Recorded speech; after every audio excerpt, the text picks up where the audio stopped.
Another video.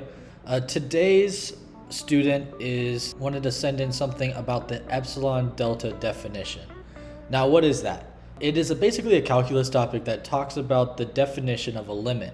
So let's get into limits. What a limit is it is the behavior as a function is approaching a particular point. So the way that I like to explain it is there's that saying, right? It's not about the destination, it's about the journey. That's what limits basically live by, right? All they care about isn't the actual point here. All they care about is what's happening as we are approaching that point. Again, it's the journey that we care about here. So in this case here, we have x being a in this case, and our f of x value being L. So the proper definition I have over here on the right side, the limit as f of x equals L, again, as the function is at this point, this y value here. If x is approaching a, this value here, for any epsilon value greater than 0, there exists a delta that's also greater than 0, such that the distance between the f of x actual function and L is such that the distance between any value that you basically plug in here and L, as long as it is less than epsilon, is there's gonna be a corresponding x value here that's also less than delta. Okay, that was a lot of stuff. What does that mean? So this is basically like a bet, all right? So let me set up the bet for you. I'm going to bet that I can pick, as long as you give me any range, right, with the y values. In that case, that range is the epsilon. As long as you give me a range of y values, I can bet you that there's going to be a corresponding x value within delta, the range down here. So for example, if you pick a point between, let's say 5 and 4, let's say you pick here, I know for a fact that there's going to be an x value within a and whatever this point is right here. That's all it's saying. It's a bet. I know for a fact, whatever you choose here, there's going to be a corresponding value here, right? That's all it's saying. That's all that the epsilon delta idea is, right? It's just basically saying that if you want to pick a point here, within this range, I can most definitely find a value on the bottom that also fits within its particular range. So, how do we prove this definition? The way that we prove it's like this.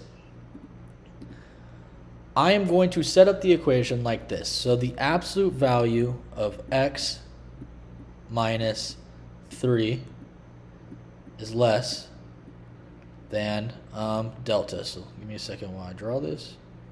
Okay, what is this basically saying?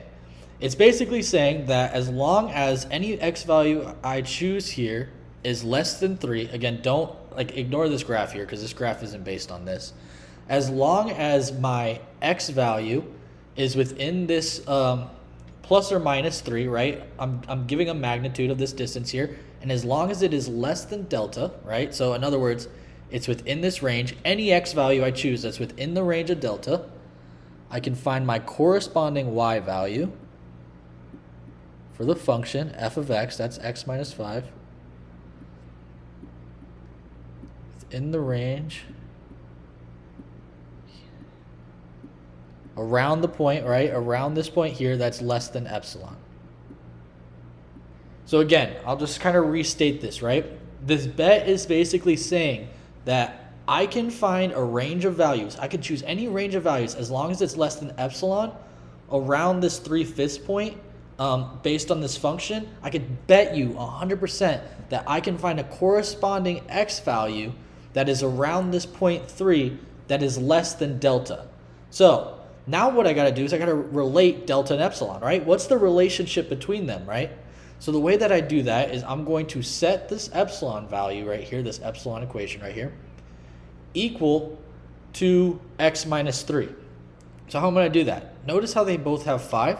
So what I'm going to do is I'm going to factor out the 5. I'm going to undistribute. I'm going to get x minus 3 is less than epsilon. Now what I can do is I can multiply both sides by 5.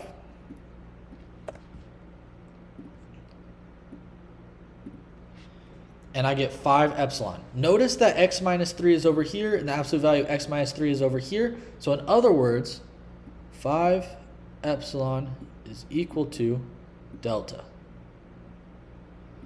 What does that mean?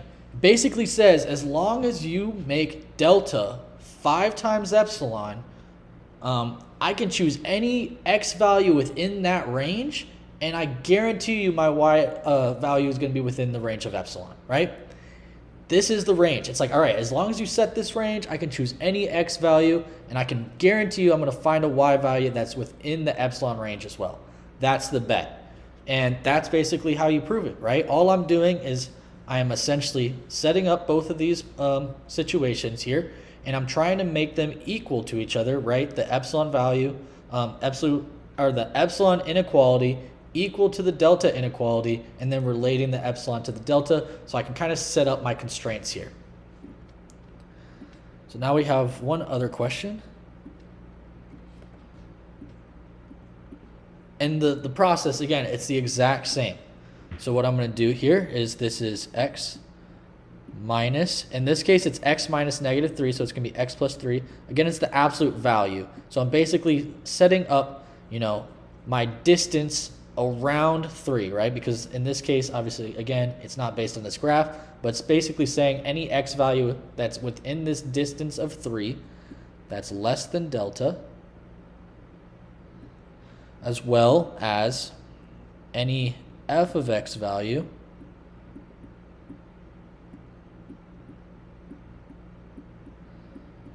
that's within the parameters here that's less than epsilon. So I'm going to do the same thing like I did last time, right?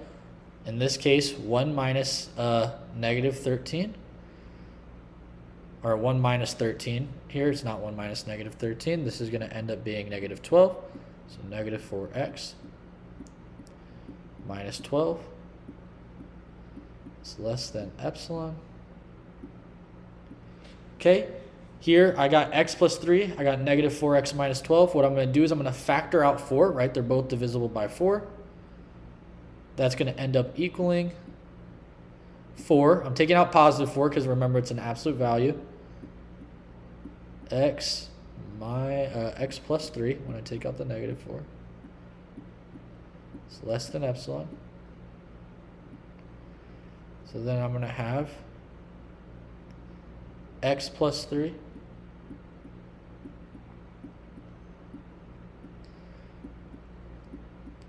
is less than 4 epsilon. All right. Notice how these are now the exact same. So I'm just going to put it down here. I have my delta value is equal to 4 epsilon. And again, all this means is, hey, as long as my delta value is 4 times epsilon here, then I can choose any x value within that parameter, and I'm going to find a corresponding y value that is within the epsilon constraint, right? Again, it's a bet, and it's a bet that we're always going to win as long as this is continuous, and it is, there is a limit here, and that's the definition. I'll see you guys on the next one. Take care. Peace out. If you guys ever want more help with your math, feel free to join mindleaptutor.com. At this page, we do have one-on-one tutoring sessions. You can click here and view the plans. If you just want a video taken for a question that you have, feel free to go to the math resources page, video archive, scroll down to the bottom here, click submit a question, and I'll have those questions for you as soon as the end of the day. If, for example, you just want some extra practice on some questions, but you can't come up with the questions yourself, again, go to the math resources homework page, where we have AI generated questions that come up automatically adjusting to your comprehension level. So just click here, put in your questions, and it'll keep on increasing its complexity the more and more questions you get. Until then, I'll see you guys on the next video. Take care. Peace out.